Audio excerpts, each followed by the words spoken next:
Hello everyone! Would you like to boost your performance, increase your focus, and restore your energy levels? Supercharge your energy and improve your cell health with the wellness company's MitoSupport formula developed by experts like Dr. Peter McCullough. MitoSupport formula contains 5 incredible ingredients, including D-ribose and PPQ. Best of all, it's vegan, gluten-free, and made right here in the USA, so you know you can trust it. Buying American-made naturalistic ingredients of this quality separately costs almost $110. Our formula is only $84.99. Get MitoSupport today by going to twc.health. Listeners use the code Karis at checkout for an additional discount. Go to twc.health, promo code Karis, K-A-R-I-S, and get the energy and focus you and your family deserves. Hey everybody, welcome back to the Karis Project updates. Kaysha here, and today I have some very important news to share with you. So as many of you guys know, for the last 4 years, my father, Dale Richardson, and I have been exposing the improper contagion mitigation procedures for the COVID pandemic. My father, Dale Richardson, is a mechanical engineer, and I myself worked for the provincial government in Saskatchewan, Canada at a maximum security prison and hospital for the criminally and mentally insane. And although I was raised in Calgary, Alberta, I was actually born in Winnipeg, Manitoba. And you'll find out why Winnipeg is important later on in the video. Now, back to the updates. So, a petition for redress of grievances have been submitted with the Law Clerk of Alberta's Legislative Assembly. This needs to be heard as soon as humanly possible. Now you might be asking yourself, Kaysha, why? What is that? What are you talking about? Well, I'm glad you asked. So the reason why this is so important is because it demonstrates constitutional violations of the RCMP operating within the province of Alberta without any law in force, and likewise concealing the delivery system created by the CDC and given to the PHAC, the Public Health Agency of Canada, for the biological weapons handed over to the Chinese at the Winnipeg Biolab. So now that the petition has been submitted, we're calling on all Albertans to file letters, information, and petitions to all of their MLAs and to every official to hold them accountable for the crimes contained in the documents. I need you to remember that all 87 of the MLAs have an obligation to bring this petition to the floor. The petition outlines the corruption of the RCMP concealing high treason in Canada and treason against the United States.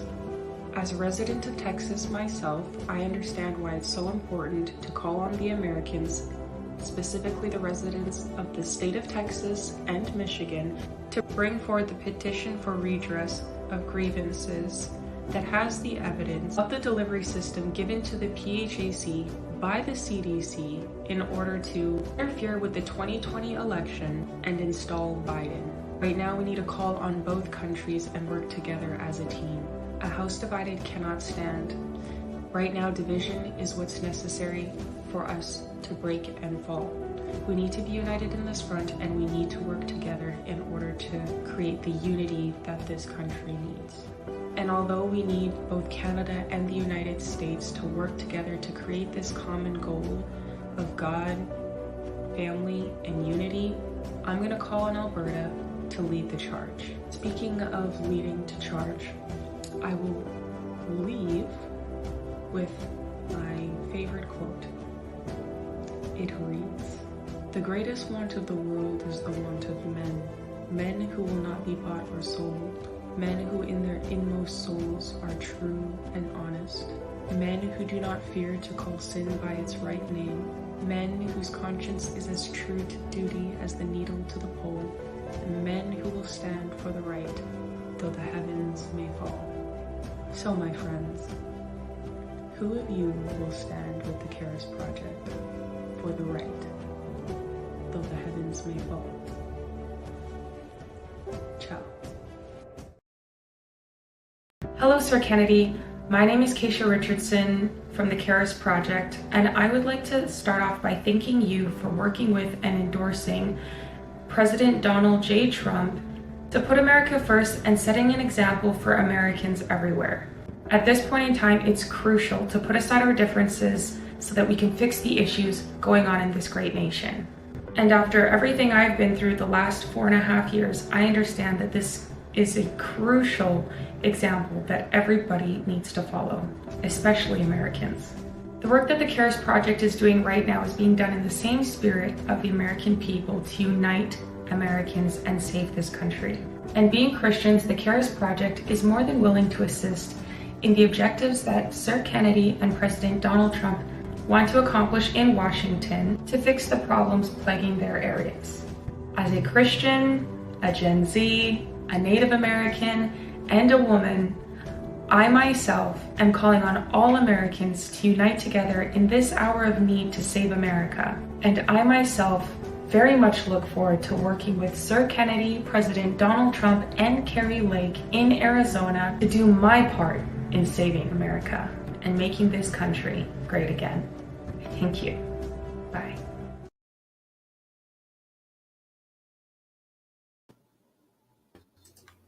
Hello, and welcome to the Karis Project podcast. Today we have Michele Swinick and obviously my daughter, the host, and me, the co-host. And we'll be talking about some here. Kaysha, you want to introduce her? Yeah, hey everybody, Kaysha here.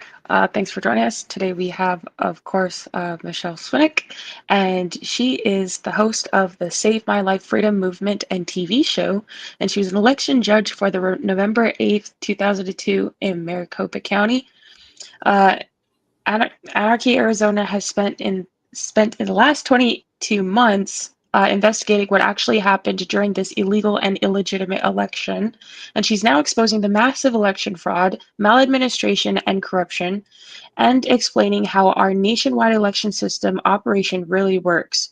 And her mission is to file at least 10 lawsuits for the 2022 and 2024 election to set aside and null and void at least one race in Maricopa to dismantle the crime scene and restore real election process for the entire country. And she's providing the evidence and rounding up warriors, plus everyone who wants to become one, to take back Arizona, America, and our illegitimate elections.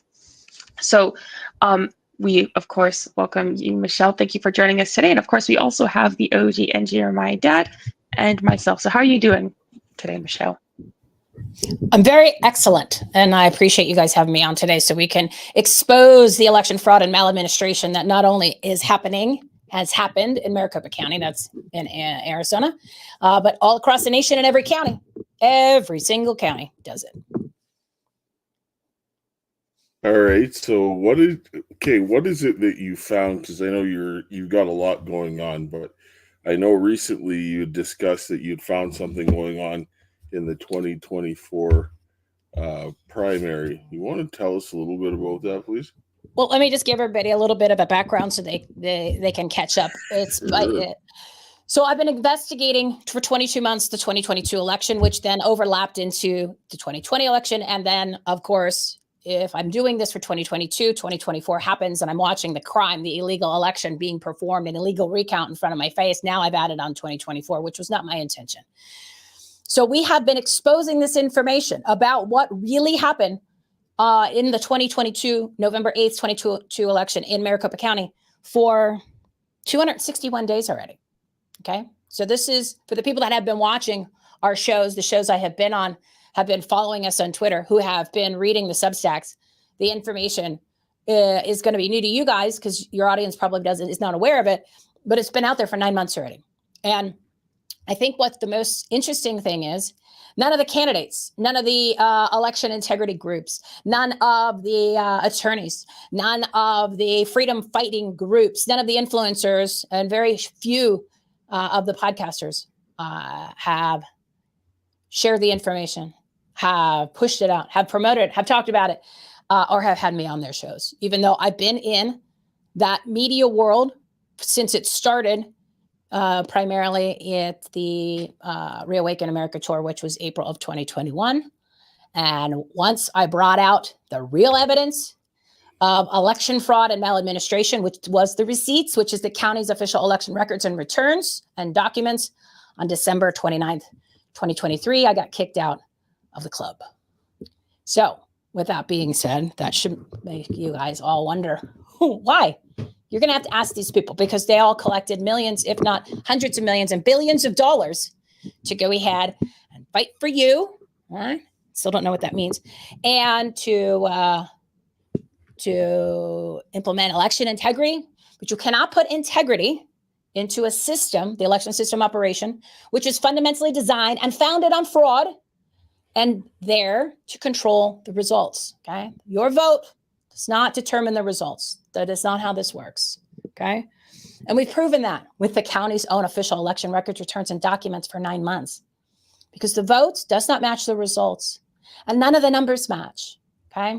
And what I recently received, and we'll jump into 2024, unless you want me to show you some brand new stuff that no one's seen yet about 2022. So you choose. You want to go to 2024, or sure. you want brand new stuff no one's seen? We'll go with the brand new stuff. Just about 20. Just might add, we actually went in and filed in a district court in South Carolina, telling them that they were using the same mechanisms that they used to cheat in 2022 as they did in 2020, and laid out the treasonous activity. And they had by law 5 days to deal with that case, because we were doing it under the Crime Victims' Rights Act, because crimes were committed to suppress this information, and the judge took 275 days to do that. So they just set it aside and acted like it didn't exist, so that the cheating could continue in 2022. So it's not cheating. It's not cheating. You got to stop saying it's treason. Not cheating. It's treason. Okay. It's the system. So they're not cheating if the system has been created for them to actually implement cheating for our definition. Okay. But again, this is not about us.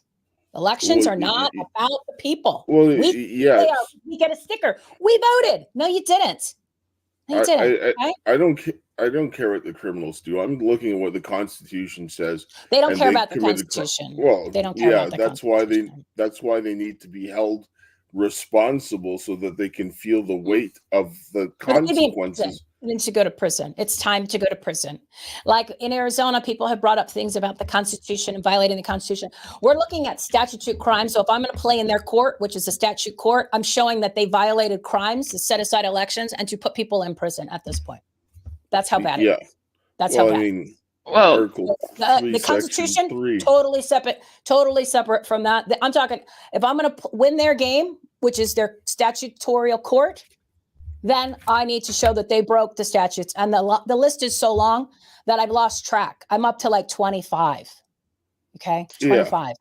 Yeah. That's it. Just boom, time over. Somebody needs to go scoop them up and take them out. Whoa. Take them out of their positions.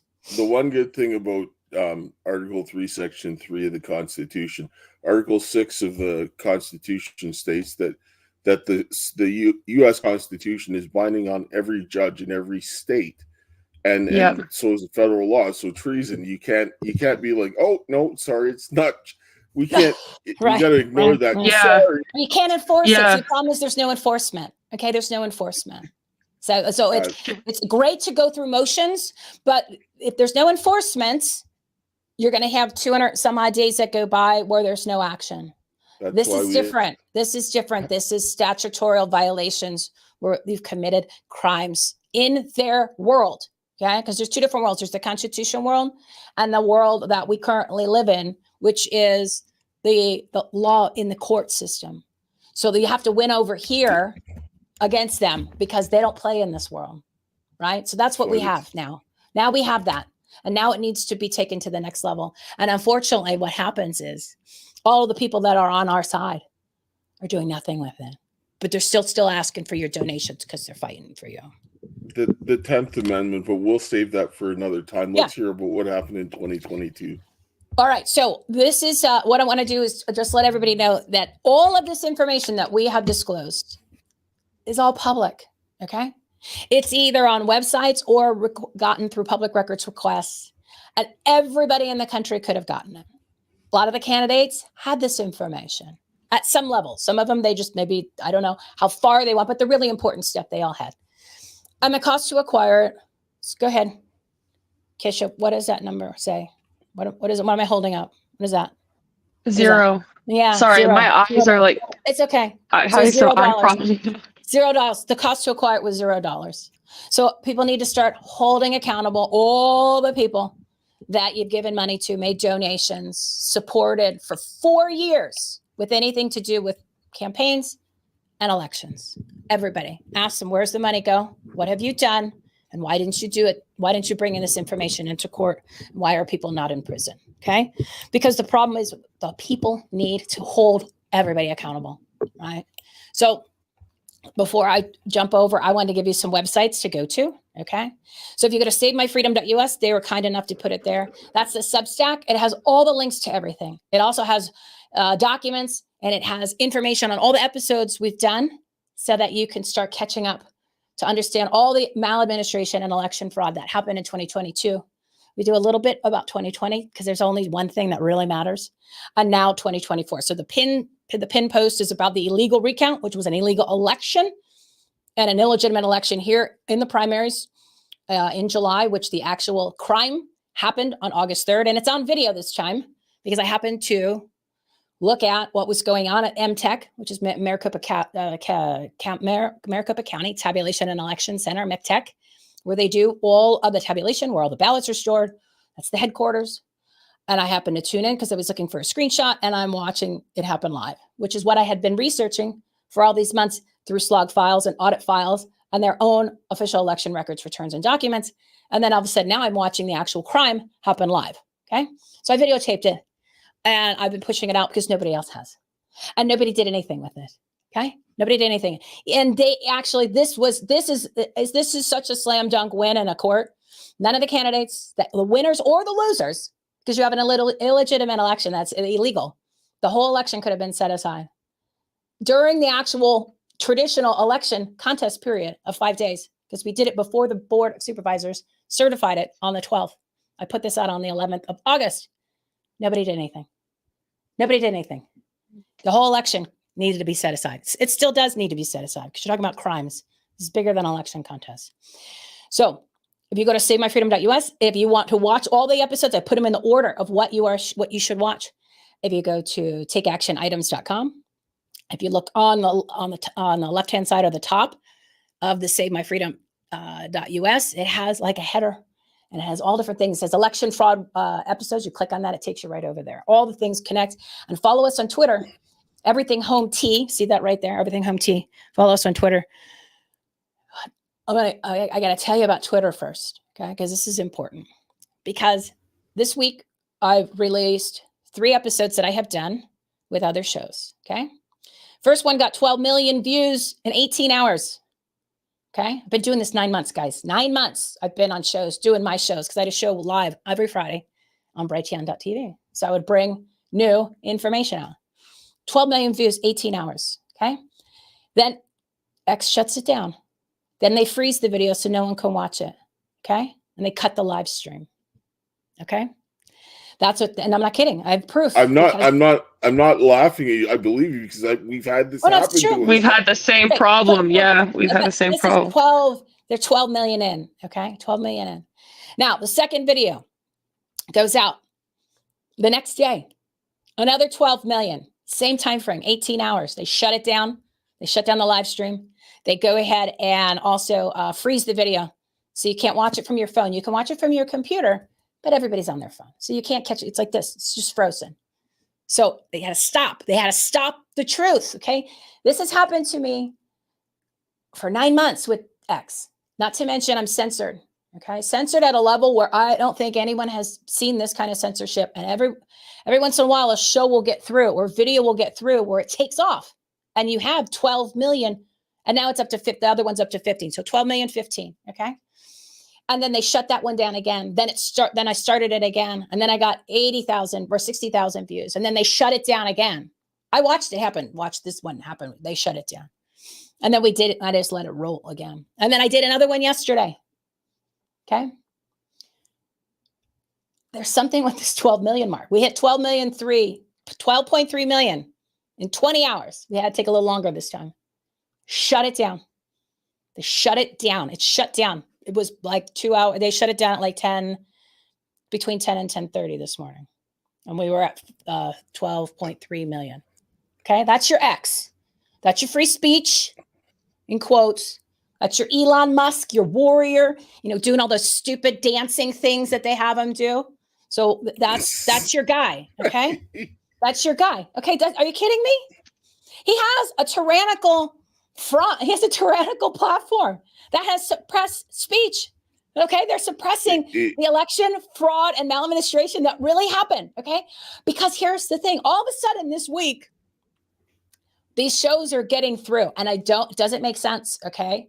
The only way it would make sense is if somebody was asleep at the Twitter reel and it sneaked in. And then once it starts to take off, they can't stop it because they're seeing the numbers. But apparently 12 million is their mark because it's happened 3 times this week. Okay. Each time they hit the 12 million, boom, they stop it. Okay. I'll give you a little insight. That's a lot.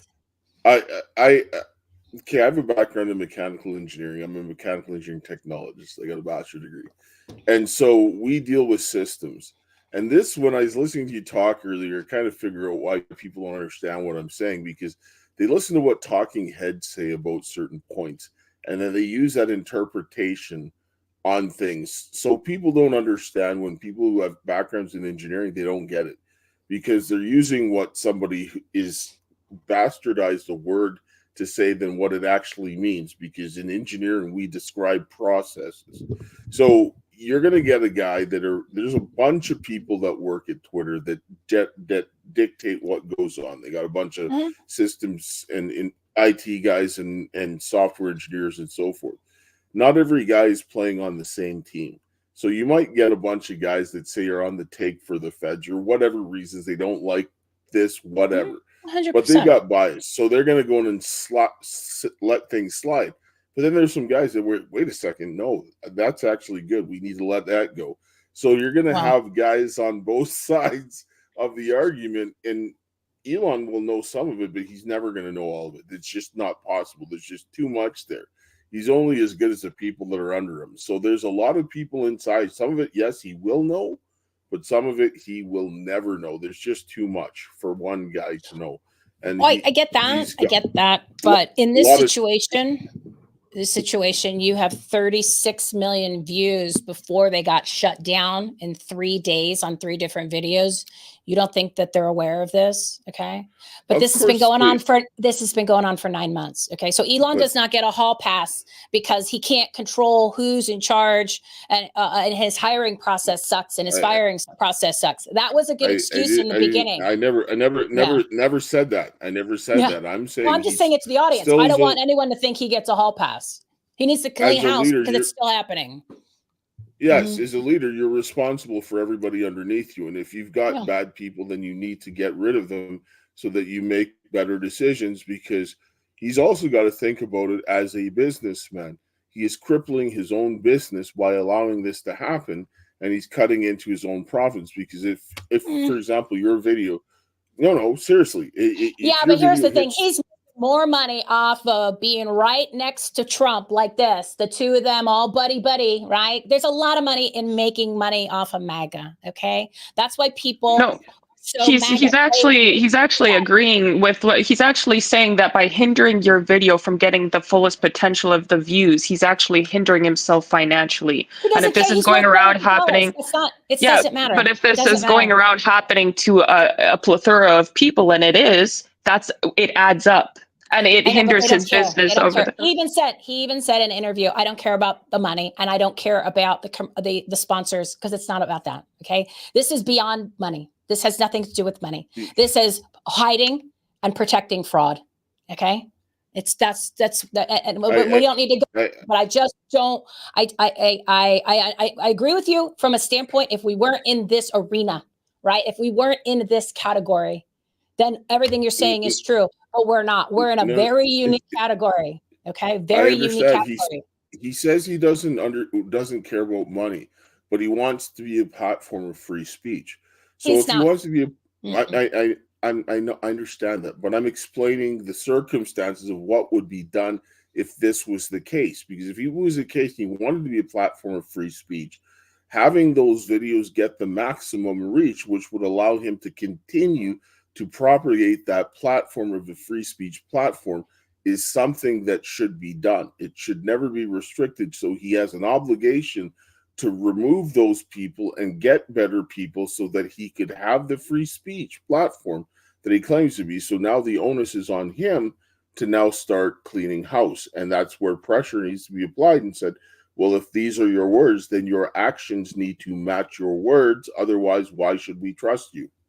Well, you shouldn't trust him. And he hasn't done that since he bought, which I don't believe he even bought it. He bought the platform. Okay. But I'm not here. We don't need to go into detail about all of that stuff. Whether people are they're on his team or is not, meaning they love Elon, or they're like me, where they don't believe anything that comes out of his mouth. So then that's okay. It doesn't matter. All I'm saying is I'm giving examples of how the platform doesn't allow the information, the real information about the election fraud and maladministration, but they allow a lot of everybody else's information. Okay. And then they punt it off as it's actually true or it's relevant. And none of this stuff ever sees the light of day. So you have people going, how come we've never seen this before? How come we didn't know this? Why has it taken so long? It really hasn't, because we haven't been able to start exposing it until 9 months ago.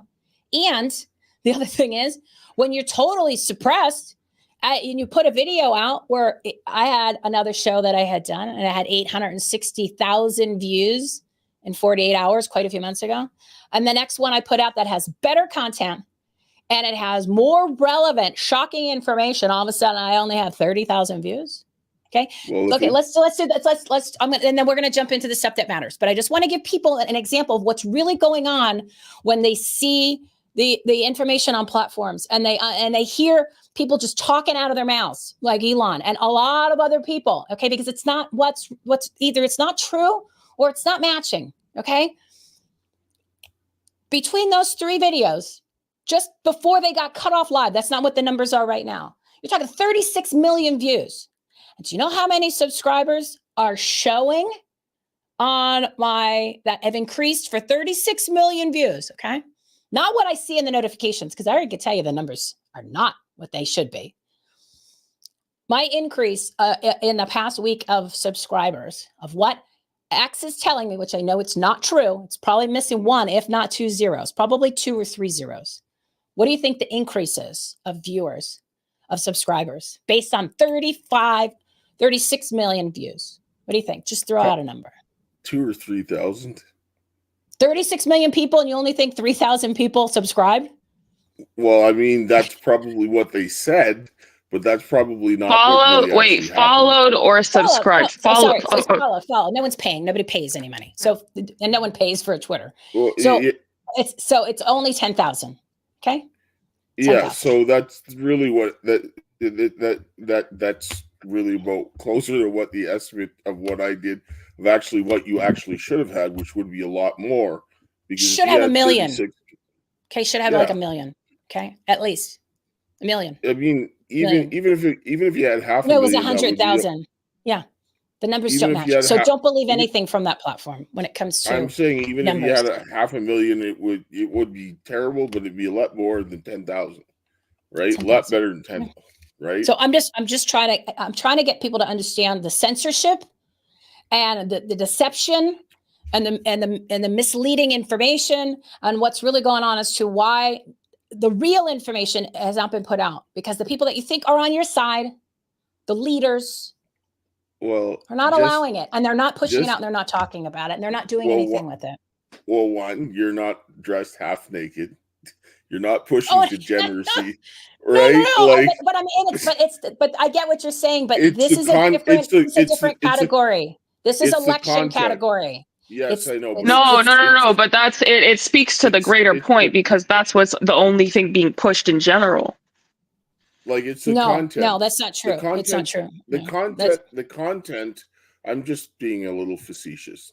No, I get it, but the content is fact. The other stuff isn't necessarily. The content is why you're being suppressed. Is what I'm saying.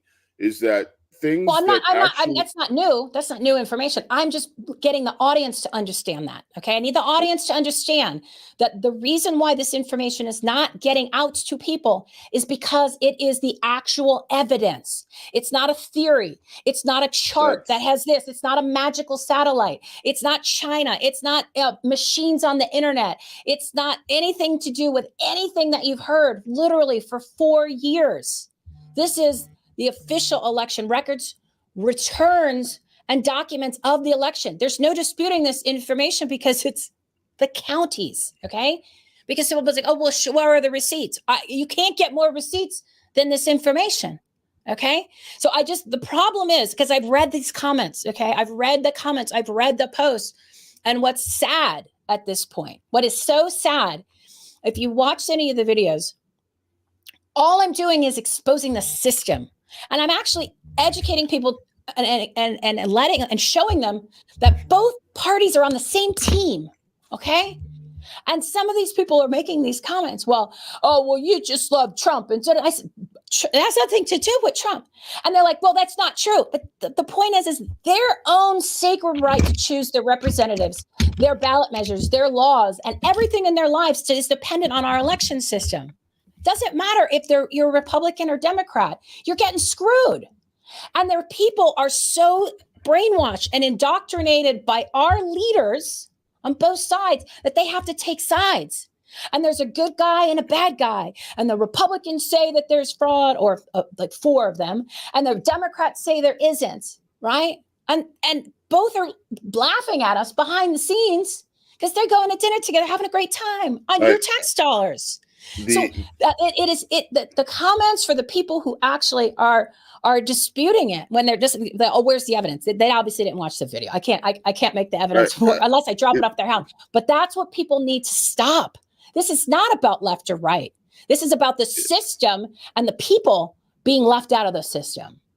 I just want to make a comment quickly. Like, I tell people the only side I'm on is the side of the people, right? Because that's who really matters, because the people that are sitting in those positions, a lot of them are acting like they're kings, and they're not. And it's like, but we allow it. We enable it. We enable it 100%. We are the problem. I agree with that. That's why I tell people, what does your Constitution start with? Starts with we the people. That's who are the ones that have to deal with this. That's who has to fix it. Because if the people don't fix it, it's like expecting criminals to arrest themselves. You're going to be like, okay, please go arrest yourself and put yourself in jail for the rest of your life. No, they're not going to do that. You got to do something to make that happen. And I agree with you. I'm not, you're preaching to the choir. Like, I mean, if you say something that actually like outlines and throws these guys' crimes exposed, you'll get no reach. And that's why you're getting no reach. It's not rocket science. Yeah, no, I'm not disputing it, or I'm not wondering why. I'm just pointing it out to the audience because people are asking how come they've not seen any of this information, and it's been going on for 9 months. So I'm just clarifying that for anybody that's watching, because they need to understand the truth is finally there. And it was there the whole time. Okay. All of this stuff was public. Every single person watching this show, every single person in the country could have actually requested this, because it takes 1 minute to request information. Okay. So and it's all public. This so that more people can see the truth. And let's get to, because I want to hear what you found. Well, it's not what I found. Okay. It's not what I found. These are the official election records and returns and documents. Okay. What you're going to provide to us. Yeah, today is a very small version of new information, because I did a public records request I've done multiple public records requests, and then they say they're coming and then they don't do anything. Well, at the 22-month mark, in case your audience is unaware, at 22 months after an election, any election, this is like a federal code, federal law, all the documents for that election can be destroyed. So they have a 22-month shelf life. Well, the 22-month mark was coming up, not this week, we just had the week before. And I had 13 public records requests outstanding at the time. So I sent them an email, said, you need to send these to me immediately, or I'm filing a lawsuit in the morning, because the 22-month mark is happening in 3 days. Then I went on Twitter. I posted everything of the outstanding documents that I had requested. I encouraged the whole country, go ahead and request the documents. Here's the link. People did it. They said, Michelle, it only took a minute. I said, I told you, it takes a minute. I provided you with what is needed, just the ones that I had outstanding. And I got mine in 3 hours and 20 minutes. Some of them had been requested as far back as 6 months before that, which was like in February. Okay. Then the people that were requesting were getting them in an hour and sometimes 30 minutes. Amazing. They must have had everything ready to go, just waiting and for me to pop back up and ask them for this information. So of these 13, they sent me 11 documents. Okay. And the 11 documents didn't match up with what I had asked for in all the situations. So 2 of them, they said, we don't have it. We have no responsive records, which means we don't have any documents. Okay. We don't have any documents. And these are major, major chain of custody documents. Just wait. I just want to clarify. Where were you requesting these documents from? Just to be clear. Maricopa County. Okay. Maricopa County Elections Department, Maricopa County Recorder. Okay. These are the official election records, returns, and documents for the November 8th, 2022 election. And okay. So where were they, like, because a lot of people that may not know, obviously that's in Phoenix somewhere, I would imagine. Phoenix, Arizona. Somewhere else. Phoenix. Maricopa County is the largest land county, the second largest voting county in the country. Okay. This is Maricopa County. For those of you who do not know Maricopa County, this is the headquarters of fraud, election fraud and maladministration in the whole country. Okay. They've been working on this for years. They have perfected it. They have actually even had the legislator, who is majority Republican, numerous times come in, change the laws to legalize the fraud and the crimes that Maricopa did in the previous election. Okay. And we have proof of it. So Maricopa County designs the fraud for all the country. And it's basically like on an a la carte menu. So the other counties could go, well, I need that, I need this, and I need to use that to manufacture and manipulate the results that they desire from whomever is telling them who needs to be the winners of these races. That's how the system works. So they use all of the strategies and tactics from Maricopa. That's why Maricopa is so important. And that's why I say when it takes just one race in Maricopa County to be set aside for the 2022 or 2024 election, even though both entire elections can be set aside and should be set aside, I'll take one race. Okay, I'll just take one race. And I can do that very easily because you have 5,364 illegal ballots with no disputing that. And that should have been gotten to court back in December of 2022. You're going to have to ask why all of this information, and all of this information has never been in a courtroom. It's never been brought to court going back to 2020. Okay. The official election records and returns of the election has never been brought into court for 4 years. And I'm going to give you an analogy so your audience can understand, because they might not. I don't know what she's talking about, the official election records and returns. I compare it to baseball. Okay. So in baseball, the most important object is the ball. You can get away with improvising for a bat. You can use your arm. You can get a stick. Right? You don't need a full-on bat. If you need it, you want to use, you don't have a mitt, you can use your hands. If you need a base, you could use a cup. You could draw it in the ground. But you can't play the game without the ball. And every single court case that has been brought for the past 4 years all over the country didn't bring the ball. How are you supposed to win an election contest when you're contesting a certain race or contesting an election if you don't bring in the results of the election, the official election records, returns, and documents? You can't. So when everybody says the big bad judges, really? Because in all the cases here, they've ruled correctly because the evidence was never brought into court. Every time they ruled correctly. Okay. So there are some judges that are not good. There are some courts that are not good. But I can tell you right now, the Arizona Supreme Court's pretty damn good. They gave Kari Lake a win. She didn't take it. Okay. They gave her an opportunity of a lifetime to get her and the entire election of Arizona for November 8th to get set aside. She passed on it twice. You don't hear that. Okay. So let's look at these public records requests. Can you let me share the screen, and I want to show these to everybody. So what happened is I sent in the public records. Well, I sent them the email. They sent me back the public records request. So Share screen. Okay. Window. Okay.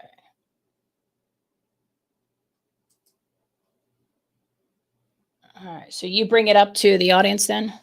I don't have those controls. Okay, I'll bring it up here. Okay. There so you go. as you can see, this is the email that I got from them last week. We're going to jump to the new stuff because I want to show you what they did provide in addition to describe what they didn't. Okay. So this is the email on the left is the email from the county. And it says that they sent me a file, right, that had 11 documents. And other people have this too, because there were people that actually took my suggestion and requested these documents when I posted on Twitter. There are no responsive records for 2378 and 2318.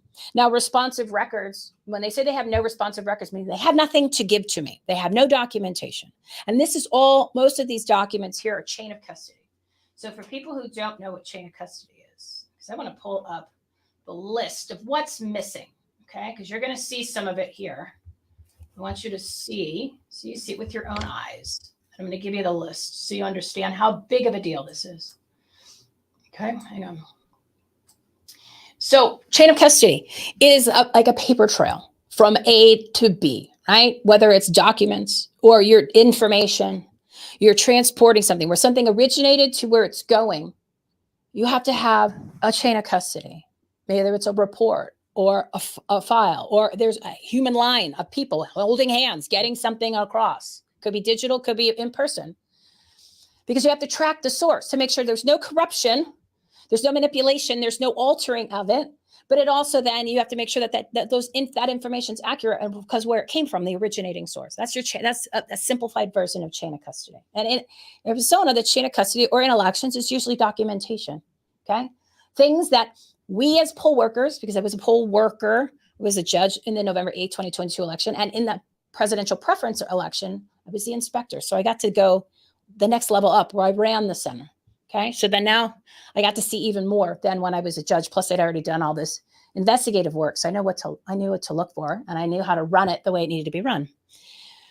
So, the chain of custody, okay, is the whole I hate to use the word integrity, but the old version of integrity of the entire election to make sure it's valid, to make sure the numbers are real, to make sure that the information that we gathered at the election centers, because we're running the actual election at these voting centers, the election board, which is the poll workers. And we need to document information. We need to count documents. We need to count people, et cetera, et cetera. We need to log it in. We need to verify it so that when that documents and the actual evidence, like the ballots and things like that, go in their path to get to MCTEC, you can say that those numbers are actually legitimate. The information's good, right? The originating source is providing it. It matches when they get there. Okay, we're good. There's hardly any chain of custody documentation for the whole election, okay? There's hardly any because you don't have elections. You just don't. The number 1 and number 2 laws were violated in 2020. Arizona 16-564 and Arizona 16-602. The first one requires you to count all the ballots before they leave the building. That did not happen. The second one requires you to log in and verify and keep track of how many people checked in to vote. They did not do that. We did not do that. It was not even part of our process and procedures. None of this information is on our official precinct ballot report, which is the form that we fill out at night at the audit. It is required by statute. These 2 statutes are non-technical statutes, which means they're fraud prevention measures. If you violate a fraud prevention measure, which is a non-technical statute, elections get set aside like that. And nothing of that has ever been brought to court. This election could have been set aside, should have been set aside November 9th of 2022. These same things did not happen in the 2020 election, okay? Because the form had less information. But I want to read to you the list of chain of custody documents that are not there, that do not exist for this election. How many voters have checked in? There's nothing to verify the number from the county, which means that the information that the county is providing you is based off of whatever they said it was. They don't have any documentation to provide the public from either the originating source of the election board, which is the people, the poll workers at night, or they don't have anything in their systems that they are going to provide the public to show and verify the numbers that they have provided for all the ballot totals, the ballot paper, and the people. They have nothing to provide to show you those numbers. I just want to interject here for a second, because I know that you know this stuff inside and out. There's a lot of people that, I mean, are agreeing to this. So I'm just going to kind of sort of reaffirm what you were saying. Because when I look at this, I'm a guy about how does this thing work? And when I'm listening to what you're saying here, all I'm hearing is this is a control systems failure. It's not a failure. It's not a failure. It's not a failure because this is how they've designed it. They designed it to not follow the process and procedures. So in a bizarre world, you got to flip. Okay. I get it. I get it. I'm just using terms that will make sense. Let me get to the sort of end, because when we design control systems, you have to design it it's either going to work or it's going to fail, right? And a control system is, by definition, something that's supposed to control things. You have a set point in a system of things to make sure that it will operate in a specific manner. Now, if you bring something, whether it's designed to fail or not, it's still a failure because it's not controlling anything. This doesn't control anything except for an outcome for people to cheat, and commit crime, which is not... This is not according to somebody who wants to keep a republic. This is how you bring in totalitarianism. And so the people didn't consent to this. And so this is criminal activity. But suffice to be said, it's not designed to work as advertised. They're saying that this is a secure election. This tells you that this is not true, because this is nothing remotely close to that, and people need to understand that. When people went ahead and legislated things, they legislated criminal activity and tried to say that this was okay to do. This is a big problem, because you cannot use the state house to say that crime is okay. That doesn't work. That doesn't fly. Every single one of those people needs to be put in jail. They're not even legitimately in office, okay? Because if we had an illegitimate election in 2020, and we can prove that with one document. I'll mention it today. So we had an illegitimate election, an illegal election in 2022. We just had another one in the primary. So everybody that's in office, and I'm just using Arizona as the example, everybody that's in office in Arizona is illegitimate. If any of their votes came from Maricopa, then they are illegitimate in their office. End of story. Okay. There's so many laws that were violated. Again, we're going to go back to statute land, right? Let's go back to statute land for a second. For chain of custody, there are so many statutes that I started writing them down. I'm like, there's too many that I need to go through, because I want to give it out in one big swoop so people could see how many statutes relate to chain of custody and requirements of chain of custody. And then in the elections procedures manual, it's also in there. Okay. So you're talking, that's when I said I lost track of how many laws were violated when they sent me this next batch of documentation, which got the week of the 4th. I got it on the September 4th. Okay. So let me go through the list, but I'm glad that you are reinforcing this to your audience, where they understand this chain of custody has nothing to do with elections. It has just to do with literally everything. It's literally like a validity paper trail to make sure that, like, let's just say you did something and there was the work done. You have to make sure that that's going to match wherever it ends up, right? And it doesn't have to do with elections. I actually did some of this stuff with the statutes as well. I took like the treason from the Constitution, both on a state and federal level, and then I put it over into the statutes and demonstrated how all of these kinds of things, this is constituting levying war. Like this is tied to bringing everything, because when you go ahead and do things like this is how all the problems that are happening in America happen, because you get to install people against people's wishes. 100%. So you're talking about like critical infrastructure of the country that has been you want to say violated, you could use that word, but this is just one set of things. Okay. Again, 9 months we've been exposing what they have done in criminal activity, right? Now you're talking about, you're seeing it from another angle, because now you're talking the chain of custody. Okay. This is part of the process in because treason's just a bunch of crimes smushed together that used to take away your country. This is part of it. This is right 100% part of it. Right. Yeah. And people need to understand that. Like, yeah, this is major stuff. So, and there's much worse. I'll give some, I like to give out nuggets, right? They're little hints of what's coming. So starting next week, I'm going to be presenting to you the information that's in the rest of these public document requests that are relative to everything that you need to know. And then I'm going to, because this is what I started to do in July, before I watched the crimes being committed to me by Scott Jarrett and Maricopa County in our illegitimate and illegal primary election we just had on the 3rd of August. I was getting everything prepared to show you what was the last information for 2022, which is what happened from the night of November 8th when the ballots left the building, and every single day of the counting and the reporting and the results from MECTEC, from the 8th, the 9th, the 10th, the 11th, the 12th, the 13th, the 14th, the 15th, the 16th, the 17th, the 18th, the 19th, the 20th, and the 21st. So I have all that, including videos of press conferences where the numbers they give you do not match the numbers that were going on. And you're going to see all that. Okay. You're going to see where there is, I don't want to give the number, but it's under 18,000 ballots that were tabulated and counted at MTech. Poof, disappeared and never made the official canvas. Okay.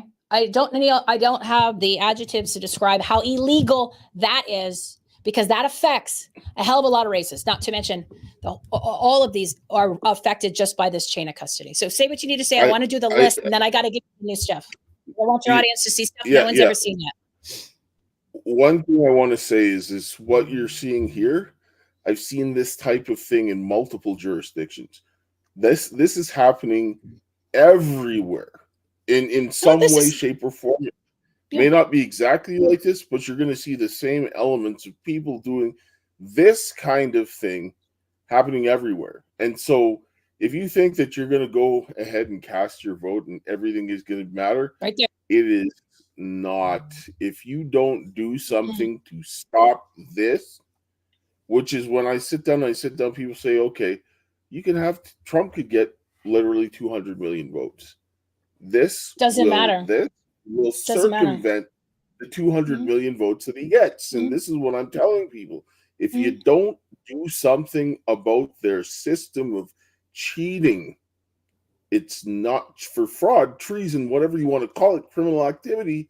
If you don't stop this, what's the point? Now you're going to cast your ballot, and they're going to use this, and they're going to fix it to whatever they want. And we've proven that. We've proven that with their own documentation from the election, that those numbers do not match the numbers that Maricopa reported to the people that have nothing to back it up. Okay. And you're seeing now another layer of, oh, we don't have anything to back up those numbers.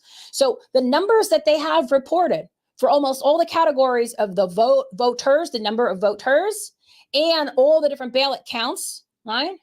And I'm going to go through the different types of ballots. All those numbers are potentially fraudulent. And I'm saying potentially because I have to watch what I say. I can prove that they have nothing to back them up. So then where did the number comes from? They don't have anything to back up where the number came from. You know what you say? You have probable cause to investigate this because... Well, we already investigated it. So it's kind of like somebody else in law enforcement needs to pick up the ball, or somebody that has all these millions of dollars now. And these people need to be, so they need to be paid a visit, knock, knock, knock. And, like a Law and Order, let's put some things on your hands and we'll take you to sir. Okay? Yeah. That's not something I can do. I just provided the legwork and the evidence that was all public, available to the public, Many of the candidates had a lot of its information. I don't know if they had this, but this is all part of the election. Why would you not ask for the basic chain of custody documents? Because these are not hidden. Again, these are all public. And the process for the elections is in our procedures manual, which you can Google right now. And you could Google the elections procedures manual. So you can read the statutes. It's Article 16 of the Arizona Revised Statutes is all election. So you could learn how the election works in a couple hours if you just read. You read the sections and you're like, okay, I understand the process now. It's outlined for you. So and it tells you all of these documents that I had requested from the county were from the actual election, right, in our manual, or it was required by statute, which is law, or it's listed in the elections procedures manual. So all I did was cut and paste what those things said. And then I asked for it. Again, it has nothing to do with elections. It has to do with anything that you do. And here's the process. And I need that document, this document, and this document. And then when I got those, again, none of it matched. So let me give you the list. And then how much do we got? We got another like 5-10 minutes or so, and that's it, right? Your audience probably an hour time span before they start to, I'm done listening, right? Actually, sometimes if you need an extra few minutes, that's fine. Some of our podcasts run 2 hours. We won't, but if you need to go a few minutes longer, that's fine, because I think this is important that people get to hear this. Yeah. So let's just go. Let's focus on the chain of custody, because if they want the information about 2024, right? Because 2024 just happened. Just go to the Substack, savemyfreedom.us. It's on it's like the lower third, Cryon, if you want to call it. So go ahead and go there. The pin post has the video, has the press release, has the short videos that I made, so you can understand what happened with an illegal recount. And I'm going to do shows on that. I'm going to focus on that a little bit next week too. But this chain of custody is huge.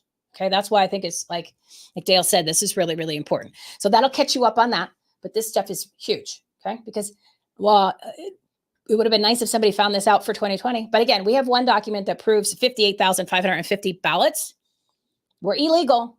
So the election could have been set aside November 3rd. They could have been set aside November 16th, could have been set aside. This is of 2020. And then again, when the Canvas report came out. Okay. So I'll expand on that at the very end. So these are the categories where there's no chain of custody documents. Okay.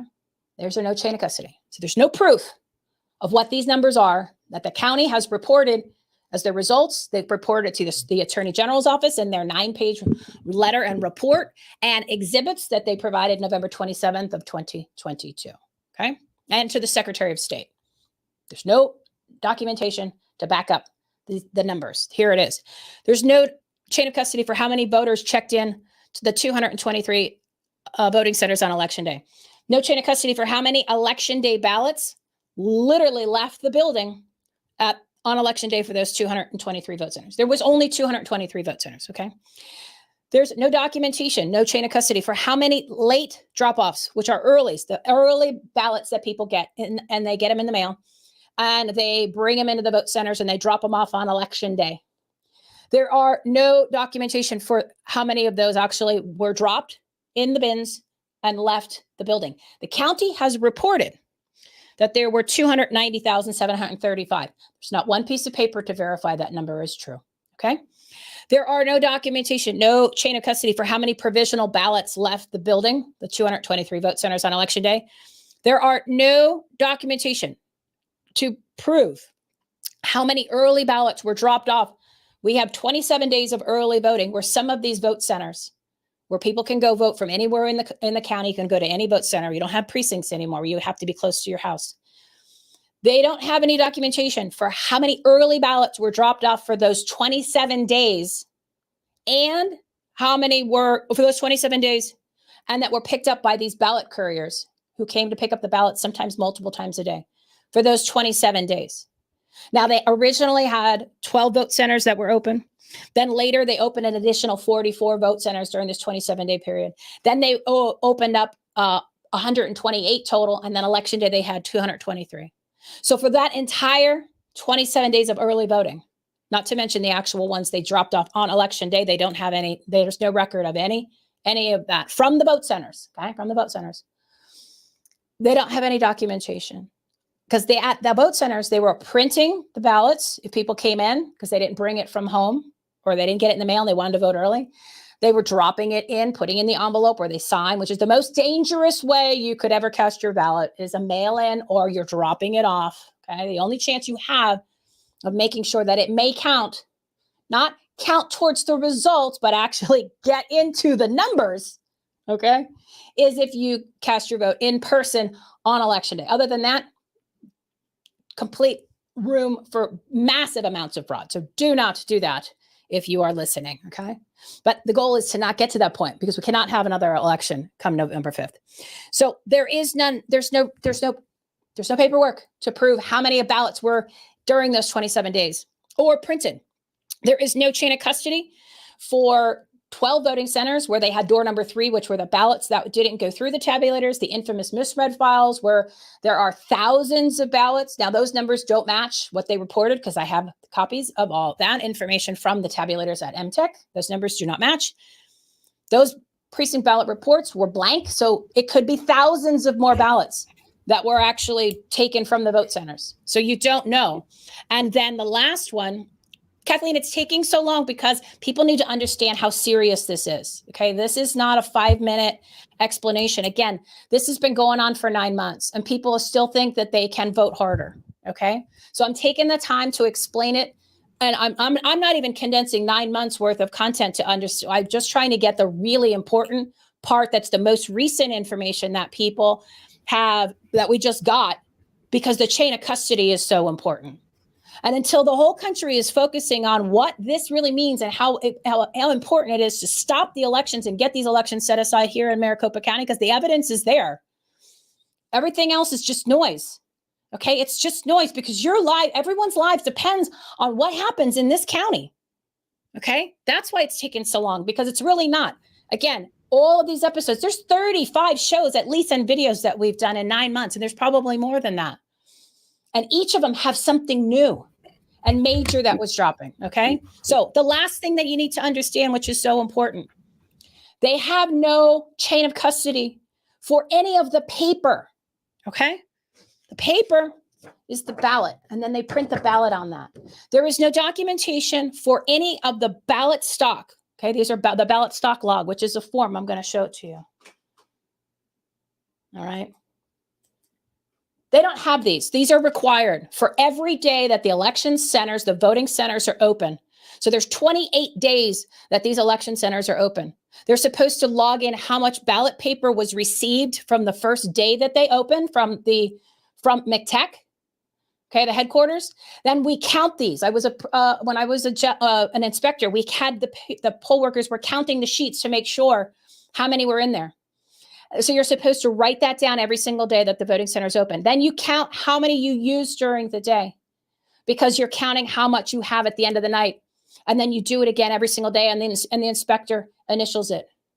They don't have any of these for the entire election, which means you have no record of how much paper went into the voting centers, were used at the voting centers, and left the voting centers. Okay? And when you have candidates, you have the RNC, the AZGOP, the MCRC, you have Lord Trump, you've got Carrie Lake, you got Abe Hamadeh, you've got all these groups asking for all this money, and you're making all these donations, and they're not talking about this? You've got a problem. Everybody's playing dress up like it's 2019, and we've never heard really of election fraud at the level we've seen. Okay? It's like playing house, going to pep rallies. You can't do this. This is serious, serious stuff. Okay, this is serious stuff. Here's the new stuff. Because I want this to hit home. Before you get on to the new stuff, I wanted to say something to people. What people don't understand here, what people need to look at is you've outlined a process. This is specific to the elections, but that process can be used anywhere. And this is one thing that I demonstrated when my daughter came to the States in 2020 with this documentation, was the process that they use to create systems is fundamentally flawed by design. And this is used 100%. Everywhere. This type of process that you're describing here is used everywhere. And this is what we demonstrated. They use it in law enforcement agencies. They use it in courts. They use it. Mhm. They use it for laws to govern things. They create them so that they can do the kinds of things and exploit them. This is why there are so much problems with every institution, because they create them to fail. They make it look like it works until they're ready for it not to work. And this is happening everywhere, not just here, but everywhere. But this type of system that's being designed to fail happens everywhere. But this is with the elections, but it's everywhere. This is the system that we're using is corrupt and needs to be swept away. 100%. 100%. That's why it's the election system operation. Okay. This is the model. You're seeing the model and what they do with the model. Now, if you followed the real rules, laws, and process and procedures, there would be no problems. Okay. But they don't. They break the law and don't follow the process and procedures all along the way and commit election fraud and maladministration and manipulate and manufacture the votes. Okay.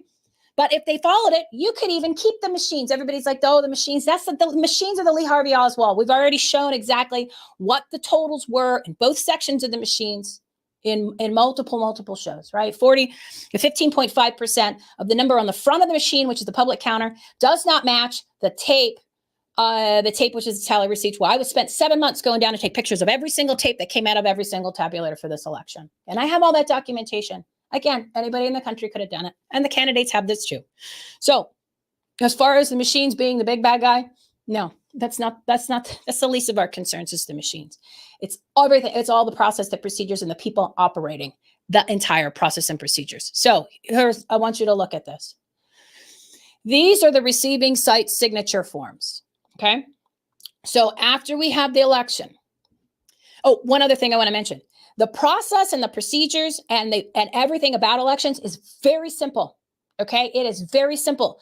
They make it sound complex, or they make it sound comprehensive, or they make it sound confusing, because they don't want you to see how simple the process is. Because if you understand the process and you understand the laws, like the two I mentioned, the two most important that were violated in 2022, that would have had the election set aside November 9th of 2022. If any of the candidates would have actually done their homework and went into court, we would have had the election set aside.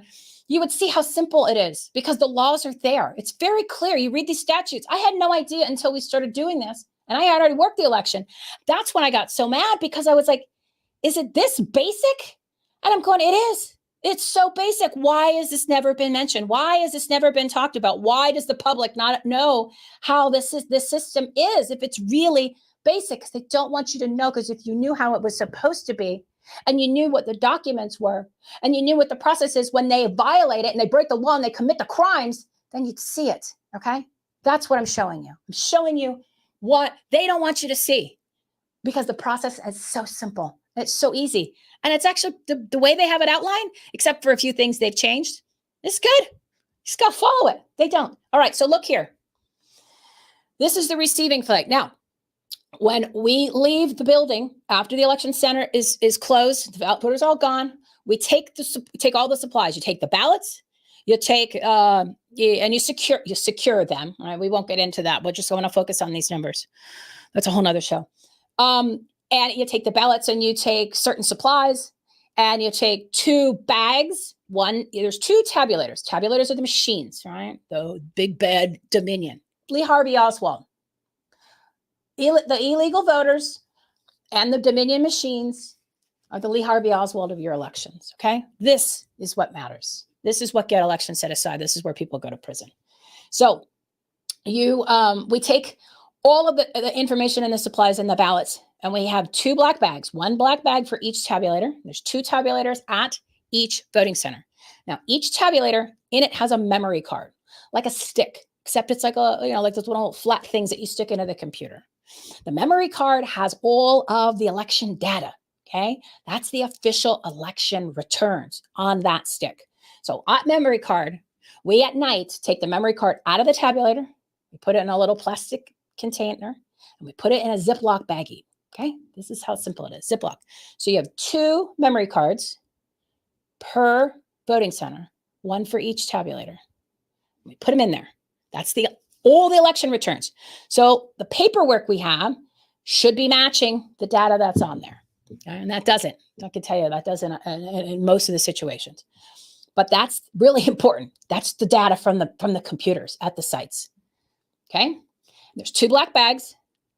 Each tabulator has a black bag of counted ballots, tabulated ballots. So there should be 2 duffel bags, 2 memory cards.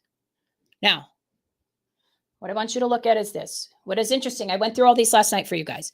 These are all the receiving site forms. So when we went and dropped all these things off to either people brought them directly to MTech or MCTech, depending on the location of the voting center, if it was nearby, which is downtown Phoenix, or they brought them to another nearby voting center. So maybe like 3 or 4 or 5 voting centers all went to one. The Penske truck was there. There were people checking in, scanning the information in the blue bins, the red bins, the boxes, the bags, right? And then they were going to take those down to MCTech. So this is a form that was filled out. There was 217 forms that I received. There's 6 missing. Okay. For some reason, they didn't want to give me those 6. I haven't looked yet to figure out which centers they were. Right. Well, I have all the data. So what's interesting is on this form, on the top, it says base. Sometimes and there's another time it says home base, and sometimes it says MTech. So what I want you guys to look at here, and I'm going to blow it up. What does it say there, Dale, for memory cards in the bubble pack? The bubble pack is that Ziploc baggie where we put the memory cards in. What does it say for the memory card? There's nothing there. Right. Okay. I don't think people are going to get their arms around it until I make a big deal of it. I'm going to start making a big deal of it this week. You have no memory cards that came from these voting centers. That's your election data. Okay. Do you know how many of these are blank? Voting center. Meanwhile, it's missing. A lot, I would guess. 5. There's 5 voting centers that have nothing for the memory card. Okay. Now you could say, well, maybe Michelle, they would go ahead and say, well, maybe they thought that the bubble pack meant the memory card. No, right above it, it says bubble pack. So both memory cards in the Ziploc baggie. The Ziploc baggie is the bubble card. You can't make a mistake that you thought, oh, I was supposed to put a 1 here, because you know how many times they have written 1 there? Oh, no. Well, look at the rest of it's blank. It says here, verified seals on the above items were scanned, because those are security strips. Okay. Those are supposed to be on the bin so nobody can get in. They're like Ziploc ties that are supposed to be on the black bag so you can't unzip it. They don't have any, there's none, it's not there. Okay. Which is wide open election, but no security seals. Now I have the precinct ballot reports that have the security seals, and I can tell you right now, some of them that had security seals, these guys, when they got the actual inventory, they said there was no security seals. So does that mean that the security seals at the building were removed before they got dropped off there? Well, it sure looks like it according to the paper trail. All right, let's not focus on that though. But look at this form. Looks pretty blank on the second half, doesn't it? Looks pretty blank. Oh yeah. Looks pretty like normal. On these other ones, you would see like a big O or part of the signature where somebody signed. This one looks pretty clean, and there's no date and time. Okay, so who knows? Who knows what this is? But it doesn't matter. That's what it says. Faith Lutheran, no memory cards. There's 5 of these. Now, how many do you think that only have 1 memory card? Okay, how many think? Take a number. I'm gonna this one. I'm gonna. You gotta wait to. You can read what that says, and I'm gonna show you. So, of the sheets of paper for the voting centers that had only 1 memory card, there was 26. 26. And how many in total? Card. Where's the other memory card? I mean, who knows? Where is it? Right, that's an entire tabulator, and all of these. Now they had multiple. They had more than they all said that there was 446 tabulators. That is a lie. Okay, they said it on the stand. You see it all the time. I found 35 more tabulators based on the activity in the tapes, this audit and slog files based just on the serial number. Okay, but even though there was 35 additional tabulators that nobody wants to talk about, you use the same memory card. Okay, there was 1 voting center that had 4 additional tabulators, so it had 6. Now, when you bring in a tabulator, you actually are bringing in the physical machine and another blue bin. And I just find it hard to believe that there are 4 additional ones that got wheeled through the front door, and nobody has mentioned it. I couldn't find any testimonials on it, and nobody's like, well, you know what? We had 4 of those come in our door. I mean, that's kind of a big story for somebody who worked there, isn't it? So what was, there's a, right? I mean, so 26 memory cards. 76 voting centers only had 1 memory card. So they're missing a memory card. That's an election. That's the official election on that tabulator at that voting center. And then there was 2 that had a 1 that became a 2. I mean, it's clear as day. You can see where the 1 became a 2. So that, I just want to put that out there for you guys. Now, read this. What does that say? In the comment section, Dale. Black sealed 2 trash bags with early ballots. And it's got hashtags, quote says unsealed. Okay, so that's how they transported the early ballots from this vote center. Trash bags, okay? Trash bags. Now, what's interesting is you see where it says blue boxes and quantity 3. That means the blue boxes are like Rubbermaid boxes, okay? They're ones that would be like they look like the size of a banker's box, but a little bit bigger. And they have, you know, like they have the top of it, it's like a hinge, the plastic bins that have a hinge where they kind of go like this. And then we use the zip tie wraps on each side. So you should have 2 security seals for each. So you can understand, get your arms around the size of these, okay? So it's like a little bit bigger banker's box, but it's the plastic bins that you see like in the store. That's what they are. The blue box only has in it misread, which are door number 3, which are the ones that didn't get through the tabulator, did not get accepted. The provisionals, which there's not a ton of those. Well, we don't know. Well, what we got reported, there wasn't a ton. And the early votes. So that's the only thing in these blue bins. So they put 3 of those. And if there's only 65 misread ballots, okay, because I looked it up. That was actually what was reported by the poll workers, because they have all that's on the precinct ballot report. So 65 ballots, maybe what, 65, maybe that big, right? Maybe that big. So you have 2.5, you have that in the box, in the bin, and then 2 other, plus the rest of the room on there. And then you have 2 more blue boxes for early ballots. And then they come in with trash bags of early ballots, 2 trash bags. It says 2 black trash bags with early ballots, sealed is in quotes. Can you imagine how many early ballots left this building that we have no idea how many ballots left that building? If they had 2 trash bags and 3 bins full of early ballots? No record whatsoever anywhere of how many ballots there were. This is just one voting center. And the reason why I showed this to you is because they said they showed up with 2 trash bags of ballots in the most secure election we've ever had. And our elections are secure. And they love Maricopa County. Scott Jarrett, who's the elections director for Election Day and tabulation, loves to brag about the chain of custody. You watch any videos, they're always bragging. Chain of custody, we do that. Chain of custody? You don't have any chain of custody. We just showed you. Look at that. Trash bags. That's your election. Okay? Where are your candidates? Where are your candidates? I want to show you guys so you have it on record on your show. You have the first 2.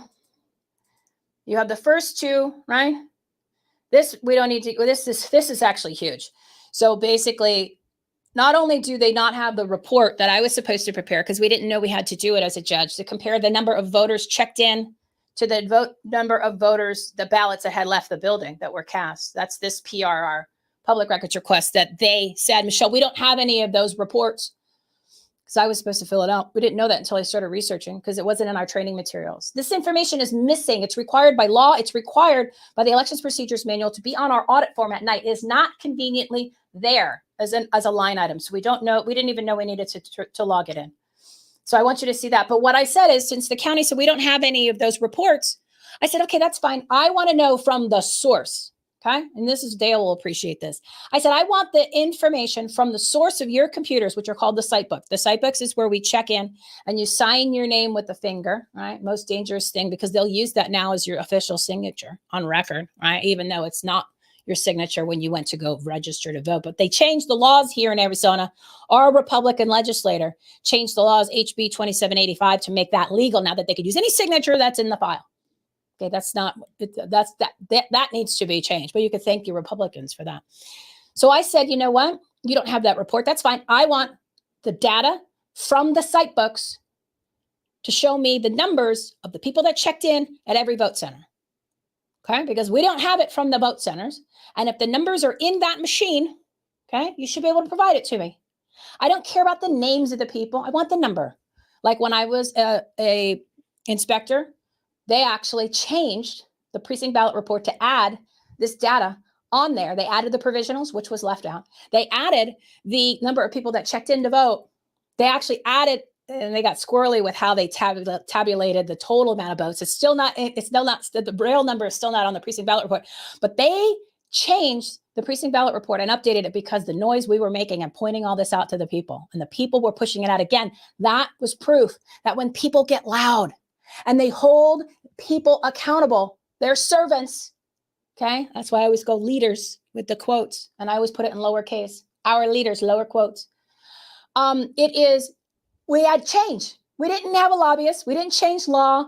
We didn't do any of that traditional stuff. We forced it because they were guilty of a crime and they went to cover their ass. They changed the precinct ballot report. Okay. They changed it again for this election. That's still wrong, but it gets better. But it's interesting because every time they change it, it now allows us to go ahead and do a lawsuit to say, you're still wrong. You're still breaking the law. But anyway, I said, I want that because when I was the inspector, all of a sudden it's now part of the process. Oh, you need to go get the check-in number.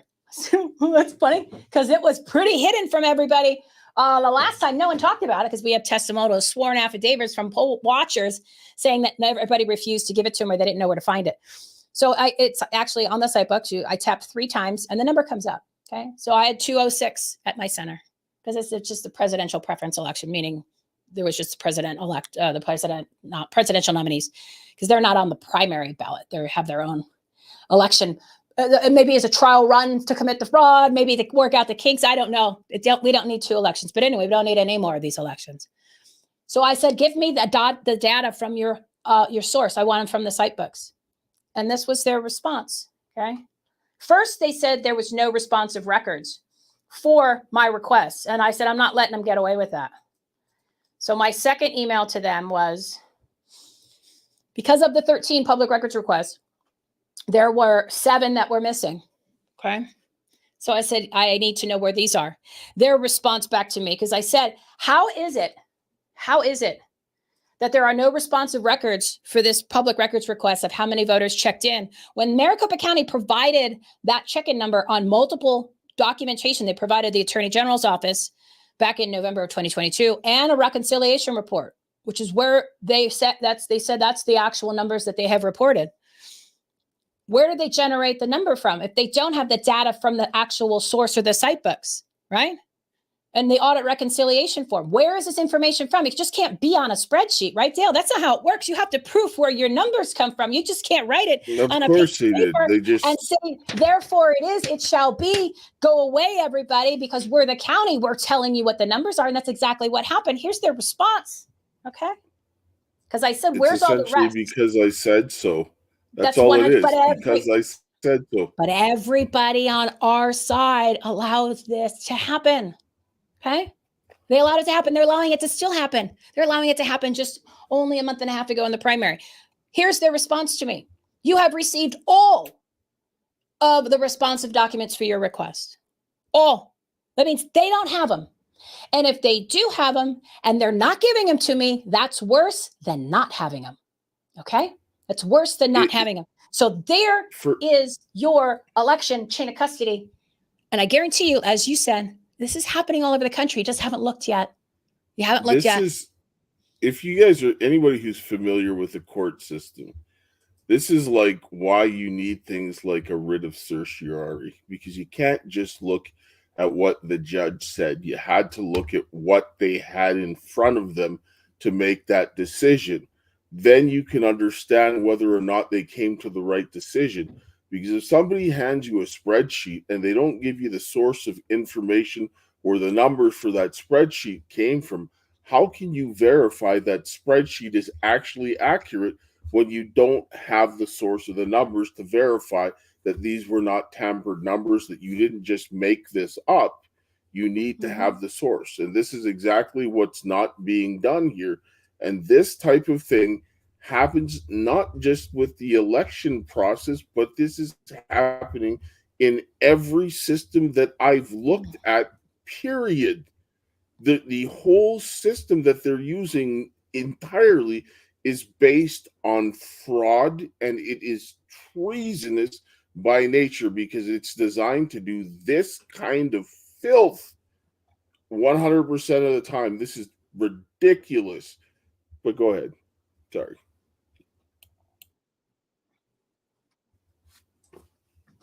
Yeah, no, you're absolutely right. Okay, and I'm my computer is playing games, but this is normal for us, so I just have to find you. Hang on, let me stop sharing so I can find you. I get all kinds of sabotage, as you can imagine. Okay, so I just have to I bob and weave. So that's when you do. So here's your call to action, everybody.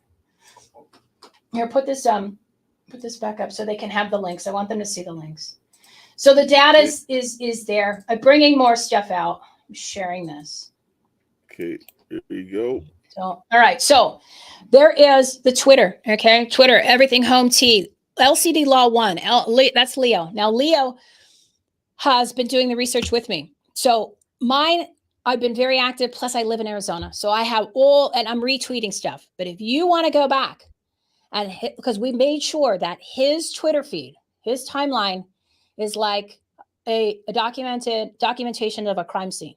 So it has everything in that we did going back when we first started releasing the information, December 27th of 2023. Okay. So mine has it too, but mine has current stuff, right? His goes back basically when we took a pause in July because we're looking at the Trump assassination. And his pin post has the real story and the facts and the evidence of what really happened with that. If you want to see that, that's on his pin post. So follow Leo and I, and you can go to his. So his is pure, okay, and it's all legal. It's all stuff that if you could take this into the court of law right now, all of this information. The Take Action items has all of the episodes that are relevant, shows and videos about the exposing of the election system operation, and the order that you should watch it. So that way I put them in priority for everybody. Okay. SaveMyFreedom.us is a Substack where I put some of the documents and did some write-ups, but all the links are there so you can find everything. And I'm going to be launching more of those, the press release for the most recent one that I had mentioned, and the video for the 2024 crime that you can actually watch the video. You can watch them do it on live. So at least you have that information. And Rumble, you can follow us on Rumble. Rumble censors so bad, guys. I put up a video yesterday of the show that has been that was on Twitter for 12.3 million views before they just shut it down before I came on your show today. Okay. I put that on Rumble yesterday as a standalone show. It's not there today. It's gone. They took it. It's gone. I don't know where it is. So I'm going to put it up again, but I went to go listen to it last night. I know that I did this yesterday because I'm the one that has to do all this. It's not there. All right. So here is the 2 calls to action for everybody. Watch as much of the stuff as you want so you can understand what's happening in the election system operation. Follow us on Twitter so you get the information. But you got to hold these people accountable. I'm asking for everybody's help in the country. Just focus on Maricopa like this for 30 days. Give me 5 minutes a day. Okay? 5 minutes a day. Either tag people, tag your friends, tag and get this information out there. Get this information out there. Take it to different social media platforms. Email people, text them, call them, whatever. Get your friends engaged because the whole country depends on what happens here in Maricopa in the next literally month and a half. Okay? Month and a half. And tag all these people, all these candidates, all these legislators, all these MAGA America First people. groups, RNC, all the Trumps, we do it all the time, okay? They need to see this, and they need to be held accountable for not doing anything. They're on this track that campaigns, running, rallies, all that. No, that doesn't matter. None of that matters. None of that matters, right? And this is not the most important election. It's the most dangerous. It's why it can't happen. We cannot have another fraudulent and corrupt election, an illegitimate election in Arizona. This will be number 6 in the past 4 years because I'm including the primaries. We can't have another one. We can't have another one in the United States because 2020, there was 58,550 ballots from 2020 that were illegal in Arizona. There's no questioning, and it's not a theory. It's not. They issued people that were supposed to be given provisional ballots. They issued them standard ballots. It's in the Canvas report on page 85. You can Google it yourself. That was against the law at the time. Those 58,550 ballots are illegal. Trump lost Maricopa by 45,000. He lost Arizona by 10,000 and change. That one document alone makes the whole election null and void, set aside, do-over. Can't prove that Trump won because I don't have the cast vote records, but I can prove that Biden didn't because those votes are illegal. So did that cost anybody any money? Did you need to do a big $8 million audit? Where's Giuliani with this information? The Kraken, Sidney Powell, all these big attorneys. That's it. The same laws, 16-564, which is how many ballots left the building, 2 most important laws. How many people checked in to vote? 16-602. Both of those were violated in 2020 because they're not on the audit form at night. Okay, I didn't even work the election, and you could just look at the piece of paper. That alone was enough to set aside the election of 2020. I find it very interesting that Leo and I figured this out in the summer of 2023, and nobody else did. I find that very hard to believe. So please hold them accountable. Now, one other thing I'm going to ask. If you can, head on over to givesendgo.com/save my freedom. The money that we're raising is because I have to file anywhere between 10 and 15 lawsuits. These lawsuits are writs of mandamus, amicus briefs, which are attached to existing lawsuits that are out there that left out all the evidence and the real information. So we're just going to do a friendly reminder. Hey, how about some evidence into this court case? It would be nice. Whether or not it moves the needle, the American people need to know what's missing from all these court cases, okay? The writs of mandamus, if they are filed successfully and the courts agree to it, all we're doing is demanding and the court is demanding that the county follows the law because they don't. So instead of like a temporary restraining order, it's a permanent follow the law order, okay? And we're at that point where we have to file these documents to force the county to follow the law, but it also brings light to the fact that they haven't been following the law. So maybe the next step would be for your law enforcement, maybe your U.S. Marshals, maybe your Space Force, maybe your candidates with all their big dollars, your big groups, come in and do what needs to get done to get this thing shut down, set aside, okay? And then there's a civil rights violation. There's several civil rights violation lawsuits because you have an entire election that was damaging beyond belief to every single person that voted because your votes were disenfranchised. There's nothing to keep track of. So if you can, throw in $5, $10, whatever, right? A lot of these I have to do all myself because I can't find an attorney who claims to be MAGA, America First constitutionalists, to do it. Okay, they already have all the evidence. So I've done all the heavy lifting. I'm having a hard time finding an attorney to actually work with me when I did all the work. Okay. So if there is one of these attorneys that are out there that is reporting on all this stuff, Mr. Election experts and constitutional guys, let me know, contact me, and I would love to work with you. I can't find them. I've spoken to some, and then I don't hear from them when I load them up with all the evidence, okay? Then I've tried to get a few of them, and they won't call me back. And I see them doing shows on Twitter all the time and YouTube, and it has it's like 500 or 600,000 subscribers. The guy lives here in Phoenix. He's been Mr. Election, all the cases and all this stuff. I called his law office. I've never heard from him. So it's great that all these people are giving their 2 cents on a show, or they're telling you on their posts, or they're going on, they're passing around other people's videos and getting all these views. Well, come on, Betty Talker, Betty Croppers, influencers, podcasters, share this stuff. Okay, share this stuff. They're not. Why?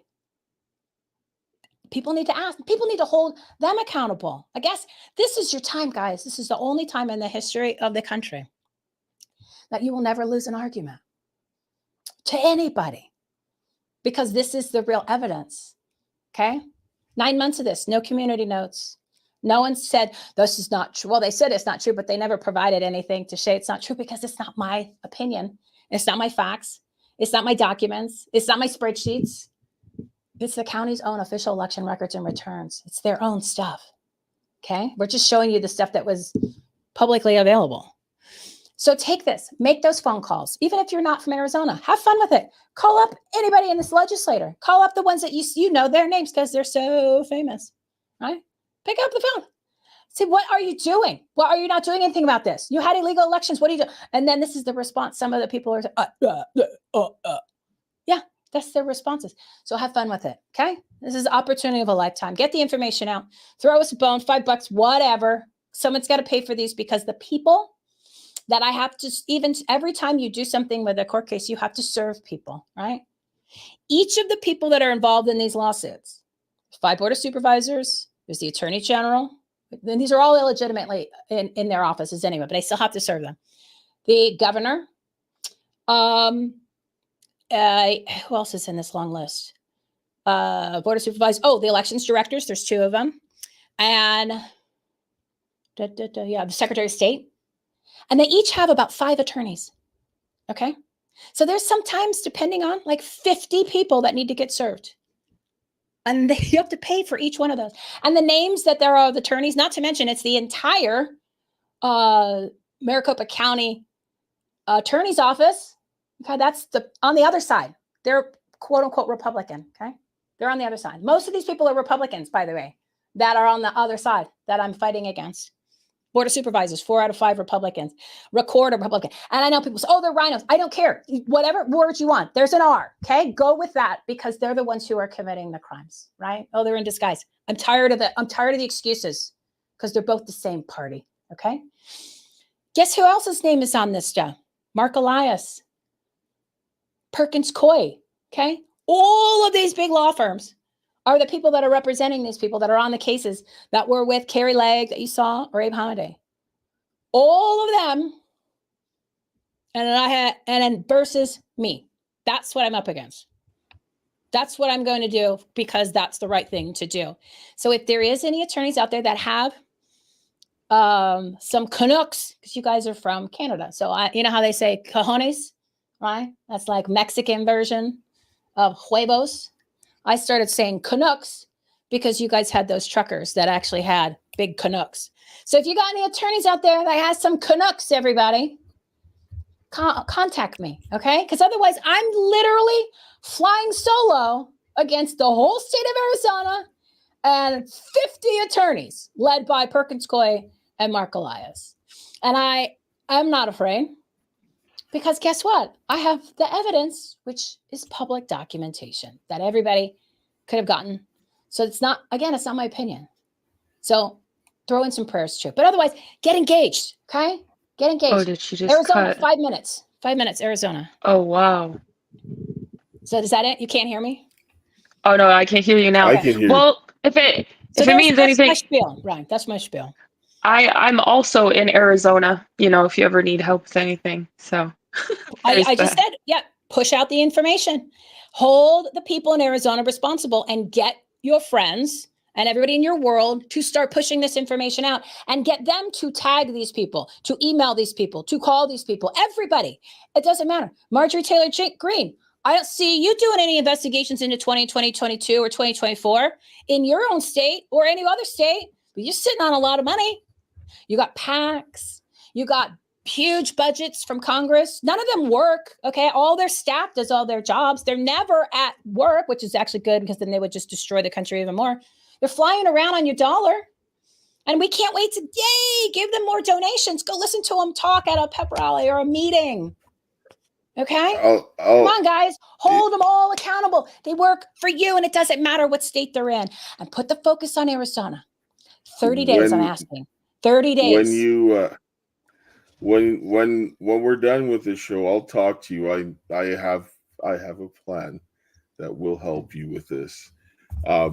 We will talk after this.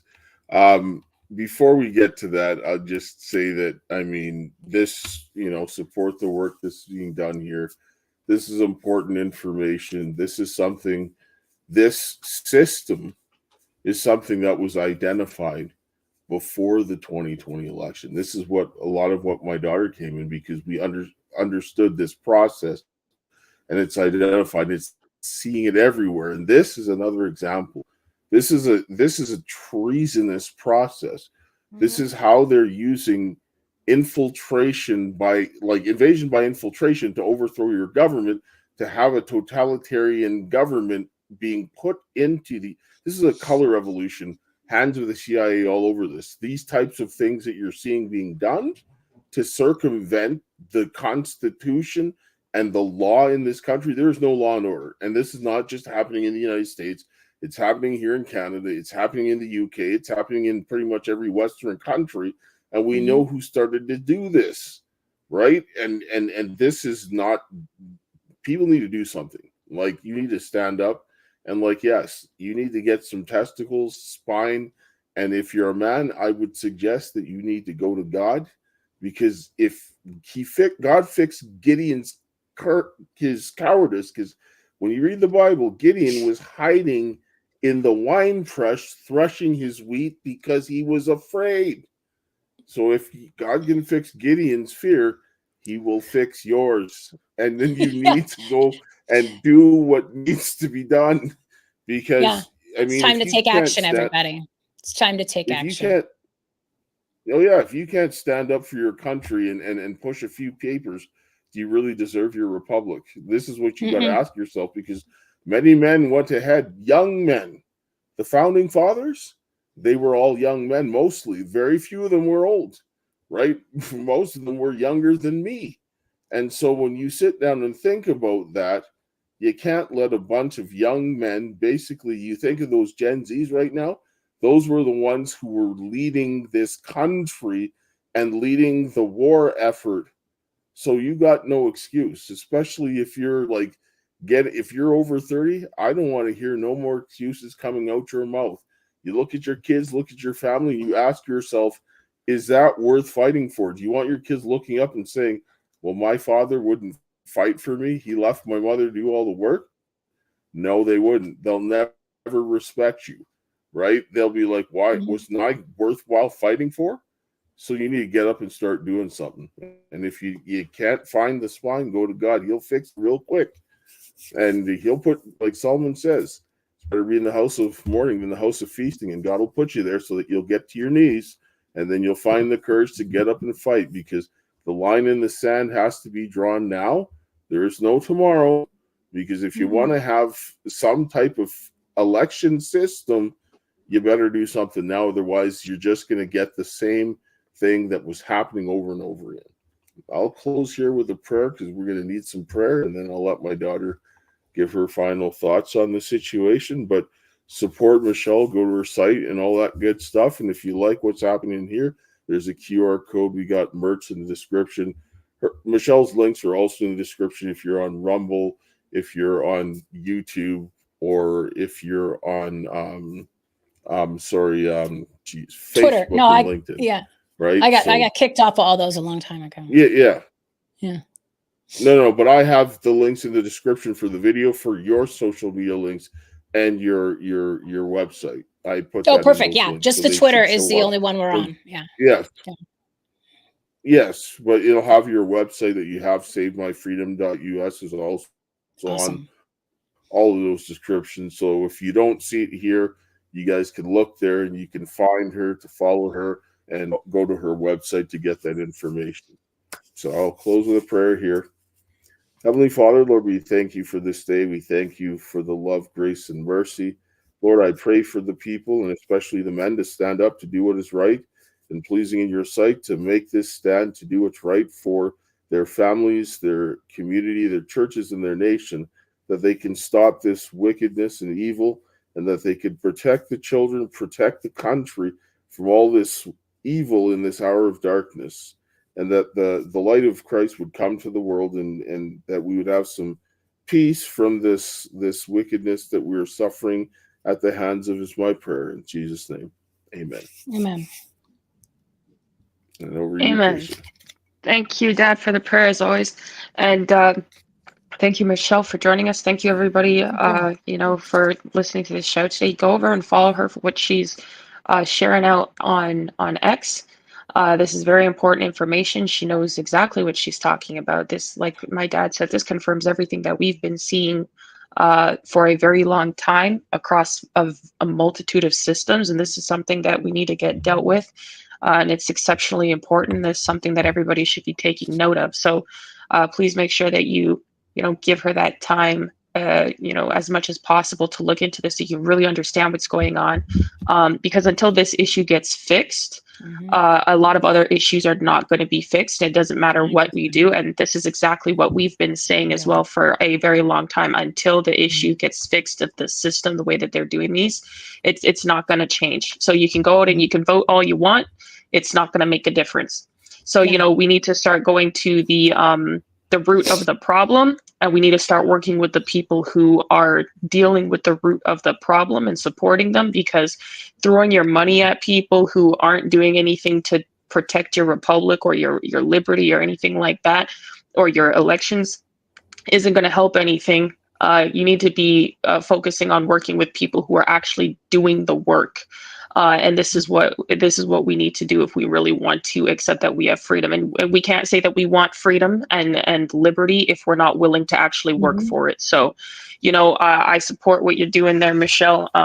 This is very important work, and I thank you for coming on and sharing this. And I hope that we can come on in the future for some updates as well, and see what we can do to get this out to more people. So everybody, thank you again for your time and considerations. This is very important stuff, and I hope that you guys understand this. And if you want to go and support some of the work that we're doing as well, go to the QR code. This helps us continue what we're doing and continue to do the work with the same kind of stuff that Michelle is doing. You can buy merchandise there, T-shirts, coffee mugs, whatever, or just support to keep us going or whatever. But try to work with the people who are actually getting stuff done. Because if you're at least not going to be able to do it, at least try to help keep the people going who are doing it, because they are taking on the work of a bunch of people. Like Michelle even said, she tried to reach out to lawyers. She'd done all the work for them and they don't even want to do it. It's the same thing with us. We've seen the same thing with lawyers and people who claim to be in positions to do great things. And we've done all the work, all the investigation, brought all the evidence, and nothing is being done. Crickets. So, yes, we need to come together as people and get this done. And that's the people only know way that their this is names. going to get fixed. And people know their names. That's the problem, right? That's the problem. So, thank you guys again. Thank you again, Michelle, for joining us. This has been a great, very informative show. And to my dearest Karis, until we meet again, my friend, and we will. Ciao.